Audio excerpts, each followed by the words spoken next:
Bonjour, alors aujourd'hui j'ai envie de vous parler du stress et notamment du stress chronique. Alors tout d'abord pour commencer, qu'est-ce que le stress? En biologie, le stress, il est défini par trois caractéristiques. Tout d'abord un stresseur, c'est-à-dire une situation menaçante réelle ou ressentie comme telle. Donc par exemple, une gazelle qui serait poursuivie par une lionne, la lionne est le stresseur. Maintenant, si on transpose dans la vie actuelle, et on peut avoir des situations, stressantes réelles, comme par exemple un déménagement, un deuil, une situation de chômage et cetera. Ou ressenties comme telles, par exemple une agression, sonore ou, visuelle. Ensuite, dans le stress, il y a ce qu'on appelle un signal d'alarme qui va permettre de mobiliser les ressources pour soit lutter ou fuir, soit se figer sur place.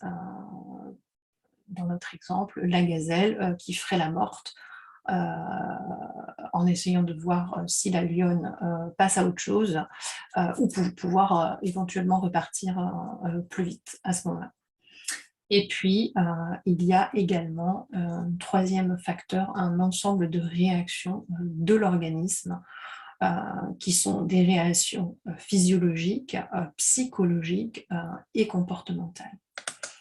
Donc, le stress, c'est à la fois un stresseur, un signal d'alarme et des réactions. Bien sûr, on ne réagit pas tous de la même façon au stress. Par contre, des études ont montré que la recette du stress était universelle. Donc, les ingrédients dans la recette du stress, ça va être un contrôle faible, c'est-à-dire que je n'ai pas ou peu de contrôle sur la situation, une imprévisibilité, donc une situation qui est inattendue, de la nouveauté, je n'ai jamais expérimenté, je n'ai jamais été dans cette situation-là, et un ego menacé. Donc là, on va douter de mes capacités dans cette situation, et du coup, ça va me générer du stress. Euh, donc, tous ces éléments à l'intérieur, tous ces ingrédients, je dirais, peuvent s'additionner et vont se déclencher euh, et déclencher plus ou moins de stress en fonction de chaque individu. On ne réagit pas tous face à la nouveauté, face à l'imprévisibilité, face à la notion de contrôle ou d'ego menacé. Euh, en fonction de notre sensibilité, de nos expériences passées et de l'environnement.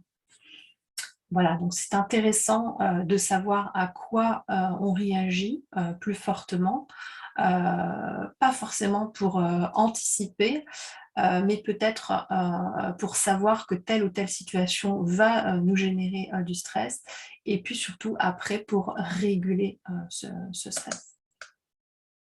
Puisque il faut bien comprendre que le stress est positif, il est utile, hein, c'est une réaction normale d'adaptation pour sauver notre peau face à une agression extérieure, et c'est ce qui a permis à l'homme hein, de survivre aussi longtemps et de se protéger, puisque le stress est vraiment là pour nous éviter la mort, finalement, tout simplement.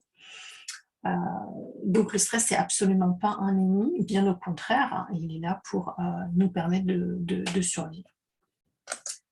Euh, D'ailleurs, des études ont montré que si je suis persuadée, si je crois que le stress est positif dans ma vie, alors il devient bon pour moi et il aura moins d'effets nocifs sur ma santé. Donc c'est meilleur pour ma santé de penser, de croire que le stress est positif plutôt que le contraire. Dans le stress, Ansel, qui est un médecin québécois, qui a beaucoup travaillé et fait de recherches sur le stress, a décrit le syndrome général d'adaptation au stress en trois phases. Donc, la première phase, c'est vraiment la phase d'alarme lors d'un stress aigu, donc situation de menace. À ce moment-là, les forces de défense du corps sont activées, forces musculaires, les sens, les réflexes sont décuplés. Le corps va alors sécréter dans les premières secondes de l'adrénaline, puis le cortisol va prendre le relais pour avoir vraiment une réponse optimale du corps en termes de vigilance, de focus et d'énergie. Donc ça, c'est la phase d'alarme. Ensuite, on a une phase de résistance. Ça, c'est en cas de stress prolongé. L'organisme va s'adapter pour résister à l'agression dans le temps. Le cortisol va s'élever, il va s'accumuler pour permettre vraiment d'endurer la situation dans le temps. Et puis, il y a de nombreuses hormones et neurotransmetteurs, mais notamment 2 hormones qui sont la sérotonine, l'hormone de la sérénité, et la dopamine, qui est l'hormone starter, qui vont être sollicitées de façon importante et qui vont finir par s'épuiser dans cette phase de résistance. S'ensuit la phase d'épuisement, où là, la situation stressante va perdurer, le stress va devenir chronique. Et c'est à ce moment-là qu'on parle de stress chronique. Cette phase-là, elle peut arriver vraiment au bout de plusieurs semaines, plusieurs mois, voire plusieurs années en fonction de l'endurance de la personne. Pendant cette phase, l'organisme va vraiment s'affaiblir, les taux de sérotonine et de dopamine vont s'effondrer. Le cortisol, lui, il va tenir, il va rester élevé tant que l'organisme va vraiment chercher à s'adapter tant qu'il peut. Et puis, à un moment donné, le cortisol va à son tour s'effondrer. Et là, on est typiquement dans le cas du burn-out, où à un moment donné, le corps ne répond plus et ne peut plus se mobiliser. Voilà. Et il y a d'autres situations qui peuvent arriver en fin de période d'épuisement, plus dramatiques, comme des crises cardiaques ou des AVC. Donc maintenant, les effets du stress chronique. Donc il y a 3 types de symptômes visibles du stress chronique: des symptômes physiques, des symptômes émotionnels et des symptômes intellectuels. Donc, dans les symptômes physiques, on va pouvoir remarquer des douleurs, des troubles du sommeil, des troubles de l'appétit et de la digestion, des sensations d'essoufflement ou des sensations d'oppression, voire des sueurs inhabituelles. Dans les symptômes émotionnels, on va pouvoir remarquer une hypersensibilité, une hypernervosité, des crises de larmes, voire des crises d'angoisse, des périodes de profonde tristesse, des sensations de mal-être, ou alors des périodes où on va avoir une très forte excitation. Dans les symptômes intellectuels, on peut remarquer une baisse de la concentration, des erreurs, des oublis, des difficultés à prendre des initiatives, voire des difficultés à prendre des décisions.